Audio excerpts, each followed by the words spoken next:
ಈ ದಿವಸ ನಾವು ಹೊನ್ನಾಳಿ ತಾಲೂಕಿನಲ್ಲಿ ಸಾರ್ವಜನಿಕರ ಸಭೆಯನ್ನು ಕರಿಬೇಕು ಅಂತ ಅಂದ್ಕೊಂಡಿದ್ವಿ. ಹಾಗಾಗಿ ಒಂದು ಶಾರ್ಟ್ ನೋಟಿಸ್ ಕೊಟ್ಟರು ಕೂಡ ನೀವೆಲ್ಲರೂ ಕೂಡ ಜನರು ಆದಷ್ಟು ಬೇಗ ಬಂದು ಈ ಒಂದು ಸಭೆಯಲ್ಲಿ ತಮ್ಮ ಸಮಸ್ಯೆಗಳನ್ನ ಅಹವಾಲುಗಳನ್ನು ಹೇಳ್ಕೊಂಡಿದ್ದೀರಾ. ಮೊದಲನೇದಾಗಿ ನೀವೆಲ್ಲರೂ ನಮ್ಮ ಸಭೆಗೆ ಅಥವಾ ಕರೆಗೆ ಆಗ್ಬಿಟ್ಟು ಬಂದಿದ್ದಕ್ಕೆ ಧನ್ಯವಾದಗಳು. ಅದಲ್ಲದೆ ನಾವು ಮುಖ್ಯವಾಗಿ ಈಗಾಗಲೇ ನಮಗೆ ಇಲ್ಲಿ ಹೊನ್ನಾಳಿ ಪೊಲೀಸ್ ಸ್ಟೇಷನ್ ಇದೆ, ಇನ್ಸ್ಪೆಕ್ಟರ್ ಇದ್ದಾರೆ, ಸಬ್ ಇನ್ಸ್ಪೆಕ್ಟರ್ಸ್ ಇದ್ದಾರೆ, ಮತ್ತು ಬೀಟ್ಗಳು ಕೂಡ ಇದ್ದಾವೆ. ಸೊ ಅದು ಎಲ್ಲ ಇದ್ದು ಕೂಡ ನಾವು ಕೆಲಸ ಮಾಡ್ತಾ ಇದ್ದೀವಿ ಅಂತ ಅಂದ್ಕೊಂಡಿರ್ತೀವಿ. ಬಟ್ ಎಷ್ಟೊಂದು ಜನಕ್ಕೆ ಸಮಸ್ಯೆಗಳು ಇರ್ತವೆ, ಅದು ಅಟೆಂಡ್ ಆಗಿರಲ್ಲ.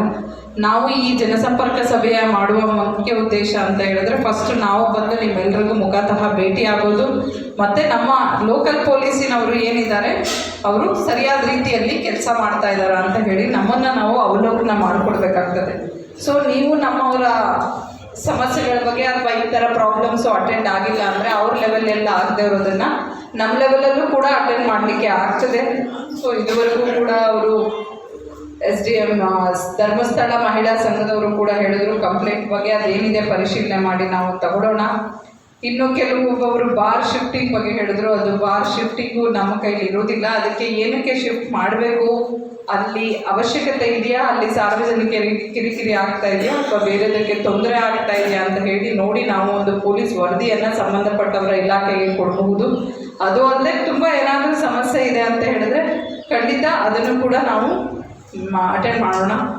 ಅಕ್ರಮ ಮದ್ಯದ ಬಗ್ಗೆ ಹೇಳಿದ್ರು, ಹೌದು ಕೇಸಸ್ ಮಾಡ್ತಾ ಇದ್ದೀರಾ, ಬಟ್ ಅವ್ರಿಗೆ ಪನಿಷ್ಮೆಂಟು ಸರಿಯಾಗಿ ಆಗ್ತಾ ಇಲ್ಲ ಅಂತ.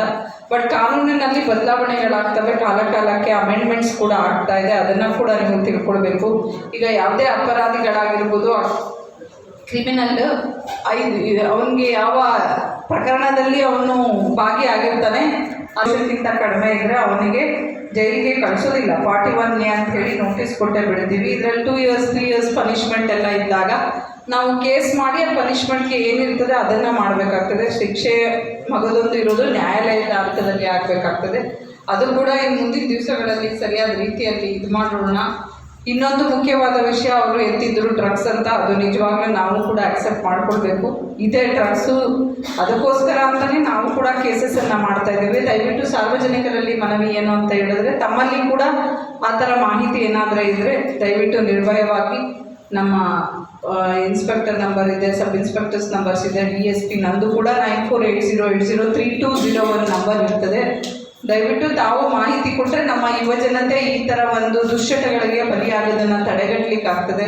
ಯುವಜನಕರದ್ದು ಬಹಳ ಪ್ರಮುಖ ಪಾತ್ರ ಇರ್ತದೆ. ಒಂದು ಸಲ ಈ ರೀತಿ ದುಶ್ಚಟಗಳಿಗೆ ಅವರು ಬಲಿಯಾದರೆ ಅವರ ಮುಂದಿನ ಭವಿಷ್ಯ ಕೂಡ ಹಾಳಾಗ್ತದೆ. ಸೊ ಈ ಎಲ್ಲ ನಿಟ್ಟಿನಲ್ಲಿ ನಾವು ಈ ಒಂದು ಏನು ಡ್ರಗ್ಸ್ ಅನ್ನೋದಿದೆ ಅದು ಈ ಸಮಾಜಕ್ಕೆ ಒಂದು ಮಾರಕವಾಗಿದೆ, ಅದನ್ನು ನಾವು ಒಂದು ಸೀರಿಯಸ್ ಆಗಿ ತಗೊಳ್ಬೇಕಾಗ್ತದೆ.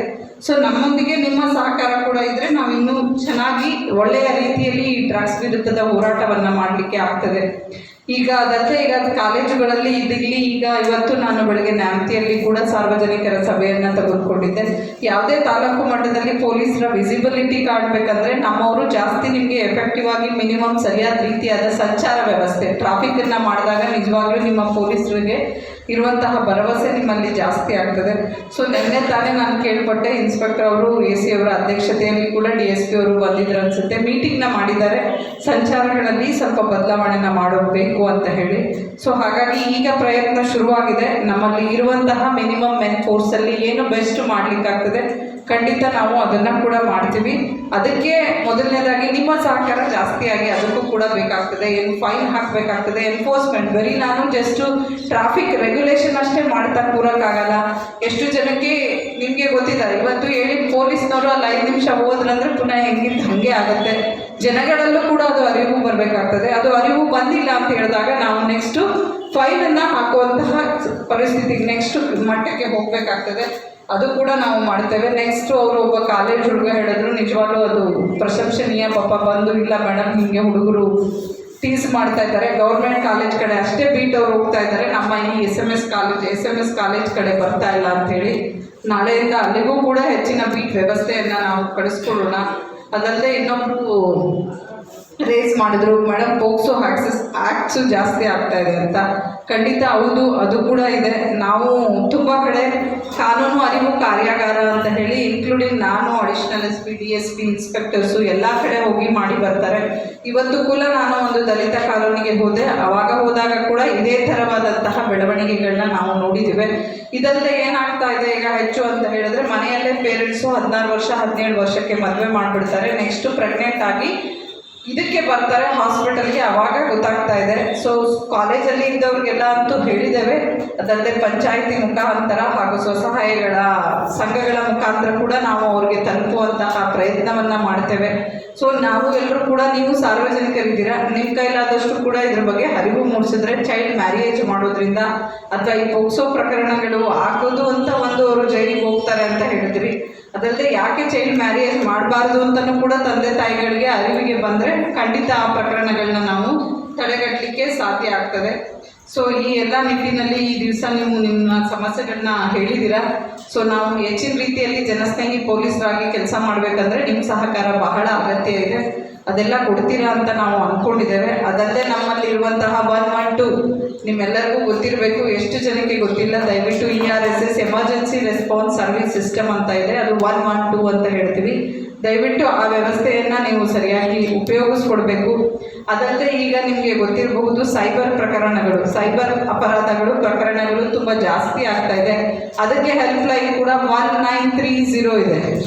ಯಾಕೆ ಅದು ನಿಮಗೆ ಗೊತ್ತಿರಬೇಕಂತ ಹೇಳಿದ್ರೆ, ನೀವು ಯಾವುದೇ ಸೈಬರ್ ಪ್ರಕರಣಗಳಲ್ಲಿ ವಿಕ್ಟಿಮ್ಸ್ ಆದ್ರಿ ಅಂತ ಹೇಳಿದ್ರೆ ಆವಾಗ ನಿಮ್ಮ ಹಣ ಬೇರೆಯವರ ಖಾತೆಗೆ ಗೊತ್ತಾಗದೆ ಅಥವಾ ನೀವು OTP ಶೇರ್ ಆಗಿ ಅಥವಾ ಯಾವುದೇ ಮೆಲಿಷಿಯಸ್ ಲಿಂಕನ್ನು ಹೊತ್ಬಿಟ್ಟು ಆ ಥರ ದುಡ್ಡು ಹೋಗಿದೆ ಅಂತ ಹೇಳಿದಾಗ ಇಮಿಡಿಯೇಟಾಗಿ 1930ಗೆ ನಿಮ್ಮ ಅಕೌಂಟ್ಸ್ ಮಾಹಿತಿಯನ್ನು ಕೊಟ್ಟರೆ ಇಮಿಡಿಯೇಟಾಗಿ ನಿಮ್ಮ ಖಾತೆ ಫ್ರೀಸ್ ಆಗ್ತದೆ. ಅದರಿಂದ ಫರ್ದರ್ ನೆಕ್ಸ್ಟ್ ಹಣ ಬೇರೆ ಖಾತೆಯಿಂದ ವರ್ಗಾವಣೆ ಆಗೋದು ಸ್ಟಾಪ್ ಆಗುತ್ತೆ. ನೆಕ್ಸ್ಟ್ ನೀವು ಕಂಪ್ಲೇಂಟನ್ನು ಬಂದು ಈ ಹಿಂದೆ ಥರ ನೀವು ಸೈಬರ್ ಕ್ರೈಮ್ ಪೊಲೀಸ್ ಸ್ಟೇಷನ್ಗೆ ಬಂದು ಸೈಬರ್ ಅಪರಾಧಗಳನ್ನ ರಿಜಿಸ್ಟರ್ ದಾಖಲಾತು ಮಾಡಬೇಕು ಅಂತ ಇಲ್ಲ.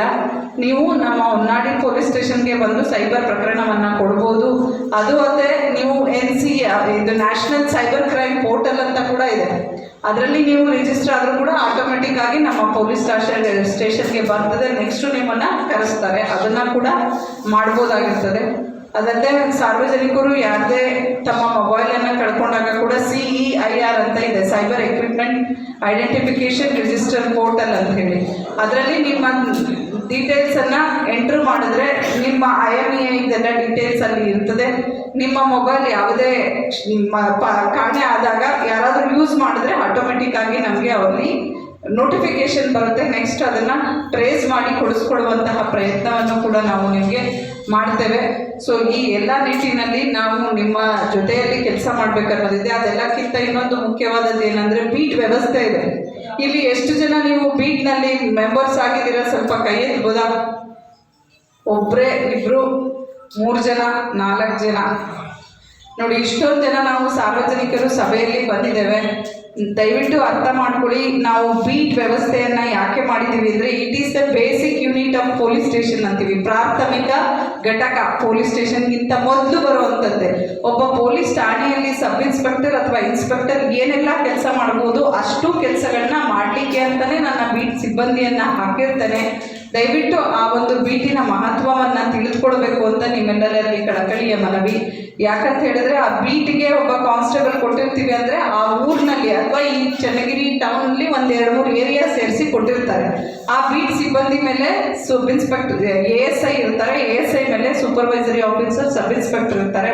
ಅವರು ಆ ಏರಿಯಾಕ್ಕೆ ಹೋಗಬೇಕಾಗತ್ತೆ. ನಾವೊಂದು ಬೀಟ್ ಪುಸ್ತಕ ಕೂಡ ಕೊಟ್ಟಿರ್ತೀವಿ, ಅಲ್ಲಿ 63 ಅಂಶಗಳನ್ನು ಒಳಗೊಂಡಂತಹ ಮಾಹಿತಿಯನ್ನು ಅವನು ಸಂಪೂರ್ಣವಾಗಿ ಅದರಲ್ಲಿ ಅಪ್ಡೇಟ್ ಮಾಡ್ತಾ ಇರಬೇಕಾಗ್ತದೆ. ಅಂದರೆ ಅಲ್ಲಿರುವಂತಹ ಮುಖ್ಯವಾದ ಜನರು ಯಾರು, ಅಲ್ಲಿ ಇಂಪಾರ್ಟೆಂಟ್ ಶಾಪ್ಸ್ ಯಾರಿದೆ, ಮತ್ತು ಅಲ್ಲಿ ಇರುವಂತಹ ಸೀನಿಯರ್ ಸಿಟಿಸನ್ಸ್ ಯಾರು, ಇದೇ ಥರ ಪ್ರತಿಯೊಂದು ಮಾಹಿತಿನೂ ಅಪ್ಡೇಟ್ ಮಾಡ್ಕೊಳ್ತಾರೆ. ಅವರು ಪ್ರತಿ ಮಂತ್ ಹೋಗಿ ನಿಮ್ಮ ಹತ್ರ ಭೇಟಿ ಮಾಡಿ ಮಾತಾಡಿಕೊಂಡು ಬರಬೇಕು. ನಿಮ್ಮ ಸಮಸ್ಯೆಗಳನ್ನ ನಮ್ಮ ಹತ್ರ ತರಬೇಕು. ಅಲ್ಲಿ ಯಾವುದೇ ರೀತಿಯಾದಂತಹ ಸಮಸ್ಯೆ, ಕಾನೂನು ಸುವ್ಯವಸ್ಥೆ ಆಗಿರ್ಬೋದು, ಕ್ರಿಮಿನಲ್ ಸಂಬಂಧವಾದಂತಹ ಸಮಸ್ಯೆಗಳಾಗಿರ್ಬೋದು, ಆದರೆ ಸಾರ್ವಜನಿಕರು ಕೂಡ ನಮ್ಮೊಂದಿಗೆ ಸೌಹಾರ್ದದಿಂದ ಇರಲಿ, ಮಾಹಿತಿ ಕೊಡಲಿ ಅನ್ನೋ ಒಂದು ಉದ್ದೇಶದಿಂದ ಅದನ್ನು ಮಾಡಿದ್ದೇವೆ.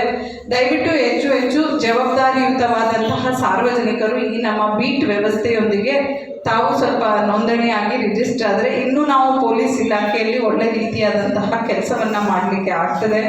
ಅದಲ್ಲದೆ ನಾವು ಲೋಕಸ್ಪಂದನ ಅಂತ ಒಂದು ಮಾಡಿದ್ದೇವೆ. ಲೋಕಸ್ಪಂದನ ಯಾಕೆ ಮಾಡಿದ್ದೇವೆ ಅಂದರೆ ಪೊಲೀಸರು ಅಂದರೆ ಎಲ್ಲರಿಗೆ ಏನು ಭಾವನೆ ಇದೆ, ಪೊಲೀಸರು ಅಂದರೆ ಕೆಲಸ ಮಾಡಲ್ಲ, ಸರಿಯಾಗಿ ನಡ್ಕೊಡೋದಿಲ್ಲ, ಕಂಪ್ಲೇಂಟನ್ನು ಸರಿಯಾಗಿ ರಿಜಿಸ್ಟರ್ ಮಾಡ್ಕೊಡೋದಿಲ್ಲ, ಈ ಥರ ಹಲವು ಕಂಪ್ಲೇಂಟ್ಸ್ಗಳಿರ್ತದೆ. ತಾವು ಠಾಣೆಗೆ ಬಂದಾಗ ಯಾವುದೇ ರೀತಿಯಾದಂತಹ ತಮಗೆ ಪೊಲೀಸರು ಅಲ್ಲಿ ಸ್ಪಂದನೆ ಮಾಡಿಲ್ಲ ಅಂತ ಹೇಳಿದ್ರೆ ಆ QR ಕೋಡ್ ಹೊಡೆದುಬಿಟ್ಟು ಏನಾಗಿದೆ ಅಂತ ಬರೆದ್ರೆ ನಮ್ಮ SP ಆಫೀಸಿಂದ ತಮಗೆ ಕಾಲ್ ಬರ್ತದೆ ತೊಂದರೆ ಆಗಿದ್ರೆ. ದಯವಿಟ್ಟು ಈ ಒಂದು ವ್ಯವಸ್ಥೆಯನ್ನು ಕೂಡ ಉಪಯೋಗಿಸ್ಕೊಳ್ಬೇಕು. ಯಾಕಂದರೆ ನಾವು ನಮ್ಮನ್ನು ಅವಲೋಕನ ಮಾಡಿಕೊಳ್ಬೇಕು. ಮತ್ತು ಎಲ್ಲ 100% ಪೊಲೀಸರು ಸರಿಯಾಗಿ ಕೆಲಸ ಮಾಡ್ತಾ ಇಲ್ಲ ಅಂತ ಇಲ್ಲ. ಯಾರೋ ಒಬ್ಬರೋ ಇಬ್ಬರೋ ತಪ್ಪು ಮಾಡೋದಕ್ಕೆ ಇಡೀ ಪೊಲೀಸ್ ಇಲಾಖೆ ಇಮೇಜನ್ನೇ ಡೌನ್ ಆಗಬಾರ್ದು ಅನ್ನೋ ಒಂದು ಉದ್ದೇಶದಿಂದ ಇದನ್ನು ಮಾಡಿದ್ದಾರೆ. ಅದನ್ನು ಕೂಡ ಸದುಪಯೋಗ ಪಡಿಸ್ಕೊಂಡು ನಮ್ಮನ್ನು ನಾವು ಸರಿಯಾಗಿ ಕೆಲಸ ಮಾಡ್ತಾ ಇದ್ದೀವ ಅಂತ ತಿಳ್ಕೊಳ್ಳಿಕ್ಕೆ ಕೂಡ ನೀವು ಸರಿಯಾದ ಅವಕಾಶ ಮಾಡಿಕೊಡ್ಬೇಕು ಅಂತ ಕೇಳಿಕೊಳ್ತಾ ಈ ಒಂದು ಸಭೆಗೆ ಬಂದಿದ್ದೀರಾ. ಹೊನ್ನಾಳಿ ಪೊಲೀಸ್ನವರು ಒಳ್ಳೆ ಕೆಲಸ ಮಾಡ್ತಾ ಇದ್ದಾರೆ. ಅದ್ರ ಜೊತೆಗೆ ನೀವು ಇವತ್ತು ಏನೇನು ಹೇಳಿದ್ದೀರಾ ಅದನ್ನು ಕೂಡ ನಾವು ಸಮಸ್ಯೆಗಳನ್ನ ಪರಿಹರಿಸುವ ನಿಟ್ಟಿನಲ್ಲಿ ಎಲ್ಲ ರೀತಿಯಾದಂತಹ ಕ್ರಮವನ್ನು ಕೈಗೊಳ್ತೀವಿ ಅಂತ ಭರವಸೆ ಕೊಡ್ತಾ ನಾವು ಮತ್ತೊಮ್ಮೆ ಭೇಟಿ ಆಗೋಣ. ಭೇಟಿ ಆದಾಗ ಈ ಸಮಸ್ಯೆಗಳೆಲ್ಲ ಯಾವ ರೀತಿ ನಾವು ಅಟೆಂಡ್ ಮಾಡಿದ್ದೀವಿ ಅಂತ ಹೇಳ್ತೀವಿ. ನೀವೆಲ್ಲರೂ ಕೂಡ ಈ ಒಂದು ಕಾರ್ಯಕ್ರಮಕ್ಕೆ ಬಂದಿದ್ದಕ್ಕೆ ತುಂಬ ಹೃದಯದ ಧನ್ಯವಾದಗಳು. Thank you.